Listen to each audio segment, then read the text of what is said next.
नमस्कार प्रिय विद्यार्थियों, मैं डॉक्टर यशोकृति हजारे आप सभी का बहुत बहुत स्वागत करती हूँ। आज हम बीए तृतीय वर्ष प्रथम प्रश्न पत्र जनपदीय छत्तीसगढ़ी भाषा एवं साहित्य को देख रहे हैं, जिसमें आपकी रचना पाठ्यक्रम में शामिल है सोनपान। तो आइए चलते हैं, आज हम सोनपान का पाठ वाचन करते हैं। जो बच्चे छत्तीसगढ़ी जानते हैं उनके लिए ये बहुत आसान है, क्योंकि मैं एक बार पाठ वाचन करूँगी, उसके बाद आपके अगले वीडियो में जिन बच्चों को छत्तीसगढ़ी नहीं आती है उनके लिए व्याख्या से संबंधित आपको वीडियो उपलब्ध करा दूंगी। तो आइए चलते हैं, आज हम सोनपान रचना के बारे में पढ़ते हैं। सबसे पहले तो हम जान लें कि लखनलाल गुप्त, श्री लखनलाल गुप्त जी इस रचना के लेखक हैं। सोनपान रचना के लेखक श्री लखनलाल गुप्त। आइए चलते हैं, हम पहले जीवन परिचय के बारे में जान लेते हैं। छत्तीसगढ़ी साहित्य में लखनलाल गुप्त का बहुत ही महत्वपूर्ण स्थान है। गुप्त जी का जन्म 1 जुलाई 1933 को बिलासपुर में हुआ। वाराणसी से मैट्रिक की परीक्षा उत्तीर्ण की थी और रविशंकर विश्वविद्यालय से एम.कॉम LLB की परीक्षा भी उत्तीर्ण की। ये छत्तीसगढ़ के प्रख्यात साहित्यकार हैं और इनके व्यक्तित्व के धनी थे। यह बहुआयामी व्यक्तित्व के धनी थे। गुप्त जी ने साहित्य के श्री भंडार को अपनी प्रखर प्रतिभा से संपन्न किया है। उनके उपन्यास, कहानी, निबंध, कविता आदि पर उन्होंने लेखनी चलाई और इनके कृतित्व में देखेंगे कि हम जो लोक जीवन है उनका यथार्थ वर्णन या यथार्थपरक चित्रण प्राप्त होता है। भारतीय संस्कृति की बात अगर हम करें तो भारतीय संस्कृति में जो उत्सव होता है, उत्सव के बारे में लोकरंजन स्वरूप इनके निबंध में प्राप्त होता है। इनके द्वारा चंदा अमृत बरसाई, जैसे नाम से ही संबंधित है और नाम से स्पष्ट हो रहा है कि चंदा अमृत बरसाइस, ये जो द्वितीय उपन्यास, छत्तीसगढ़ी का द्वितीय उपन्यास होने का गौरव प्राप्त है। तो इसे आप ध्यान रखेंगे। चंदा अमृत बरसाइस किसकी रचना है, कौन सी विधा है, जैसा कि लखनलाल जी गुप्त की रचना है और चंदा अमृत बरसाई उपन्यास है। इस उपन्यास के संदर्भ में मुकुटधर पांडे का मत है, चंदा अमृत बरसाइस यथा नाम तथा गुण है, पद पद पर अमृत टपकता है, इसका कथानक सरल और सहज है। तो मुकुटधर पांडे के भी आप कथन को याद रखेंगे। इनकी रचनाएं क्या क्या हुई है, जैसे कि आपको बता दूं कि काव्य, नाटक, उपन्यास, आत्मकथा, बाल साहित्य, इन पर अपनी विधा मतलब इन विधाओं पर उन्होंने अपनी लेखनी चलाई है। तो काव्य संझोती के बड़ा बहुत महत्वपूर्ण है, जैसे कि PSC सिलेबस में भी पूछा जाता है। सत्यमेव जयते, पद प्रभा और सैनिक गान इनकी रचना है। उपन्यास एक काव्य रचना है। उपन्यास जैसे कि हमने ऊपर अभी पढ़ लिया है, चंदा अमृत बरसाइस। कहानी सरग से डोला आइस। आत्मकथा सुरता के सोन किरण। बाल साहित्य हाथी घोड़ा पाल की। नाटक जाग छत्तीसगढ़ जाग। तो आइए हम सोनपान रचना का पाठ वाचन करते हैं। जैसन ही गाँव ले सोनपान आइस, लइकन खुशी में नाचे लगिन। यदि सोनपान आगे, आज तो दशहरा मनाए जाबुनगा। इति बिहानिया ले घर माँ खड़क तरवाला मांजे के काम घलो शुरू रहे। आज घरों पर खड़क के पूजा होत है। ये दिन ला हिंदू मन साल भर ले अगोरत रहते हैं। ये ला बड़ पवित्र दिन माने जाते, काहे कि ये दिना आरे के जीत के पताका अनारे के किला में पहराए रही से कि वही शुभ दिन आए जौन दिन भगवान राम हर रावण ला खत्म कर आर्य संस्कृति की रक्षा करे रहे। दशहरा के ये सुघ्घर तिथि अघाते सुहावना समय में पड़ता है। ये वो समय होते जब वर्षा ऋतु के धड़धड़ात गर्जन शरद ऋतु के डर से डगमा भागे लगता है। आकाश स्वच्छ और मौसम सुखद होता है। महारक बिन पाखी के हो जाते। लेक जेखर ले यात्रा करियन, व्यापारी मन ला यात्रा करे में अड़चन नहीं पड़े। नवा व्यापारी मन के उखर धंधा कारोबार के श्री गणेश यही शुभ बेला में होता है। खेतियार किसान अपन खेत में बीजा बोए के काम यही दिना ला शुरू कर देता है।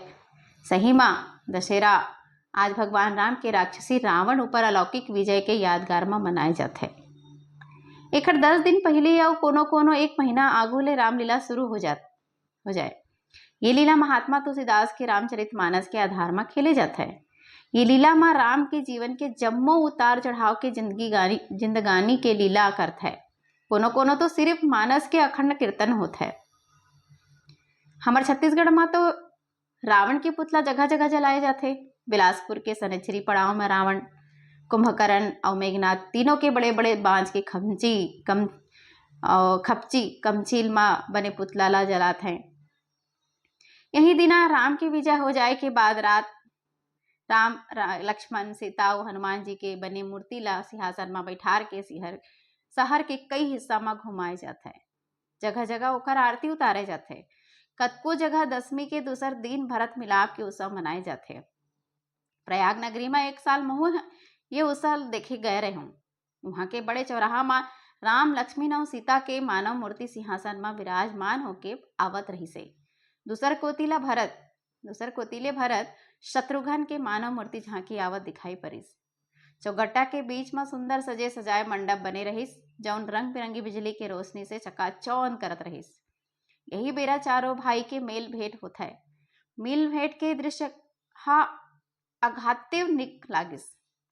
भरत के नंगा पांव दौड़त आना और राम के चरण में गिर जा पड़ना और भरत ला गिरत देख राम जो अपन दोनों भुजा में भर लेना केत के सुख जनात है के सीन ला देखे के। लाखों आदमी की भीड़ जब ये दृश्य ला देखता है तो ताली के जना मना नगारा बाज उठता है। भगवान राम के जय जयकार के साथ के मिलाप के काम संपन्न होता है। एक हर दूसर दिन राजगद्दी उत्सव मनाए जाता है कि उछाव घलो आनंद के जोर शोर से बनाए जाता है। राम राज्य बैठे त्रिलोका हर्षित भये गए सब लोका के पाठ करत हुए यही दिन के राम के राज तिलक किए जाता है। राज्याभिषेक के बाद आनंद उत्साह के साथ रामलीला के समापन हुई। नवरात्र महीनिया मन 9 दिन ले उपास रहते हैं। ओखर विश्वास है। आप यहाँ देखेंगे कि अब दशहरे के बाद अब नवरात्र की बात चल रही है। ओखर विश्वास है कि ये समय में जौन अनुष्ठान होता है तेखर बड़ा फायदा होता है। काहे कि संयम में रहे के कारण, ऋतु परिवर्तन होए के कारण आने वाला कष्ट व्याधि से अनुष्ठान करैया बचे रहते। दूर हवन और यज्ञ के धुआं ले हवा शुद्ध हो जाता है, जेकर कारण किस्म किस्म के रोग राई के समाप्ति हो जाता है। खराब हवा ला बने करे खातिर हवन सबले बढ़िया उपाय आए। एकरे सेती हमर जुन्ना ऋषि मुनि मन एखर बर ज्यादा जोर दिए हैं। दशहरा में बंगाली मन दुर्गा पूजा के उत्सव अघाते धूमधाम ले मनात है। इमन राम ले ज्यादा राम ला विजय देवैया शक्ति भगवती दुर्गा की पूजा अघाते मन लगा के करते हैं। आजकल तो बिलासपुर घलों में ये साल 30-35 ठोक दुर्गा की मूर्ति बैठारे रहीन। सबो जगहों के सजावट और रोशनी तो देखे के लायक रहिस। एकर पूजा बड़ श्रद्धा के साथ करते हैं और दशहरा के दिन रतिहा माँ गावत बजावत ओखर संग रिकम के झांकी सजाए बड़ उछाव मंगल मनावत मूर्ति ला अर्पा नदिया पचरी घाट में सरात हैं। पचरी घाट याद रखेंगे। एकरा में ये दिना रात भर चलत रहते। अष्टमी और नवमी के दिन कई जगह नाटक घलो खेले जाते।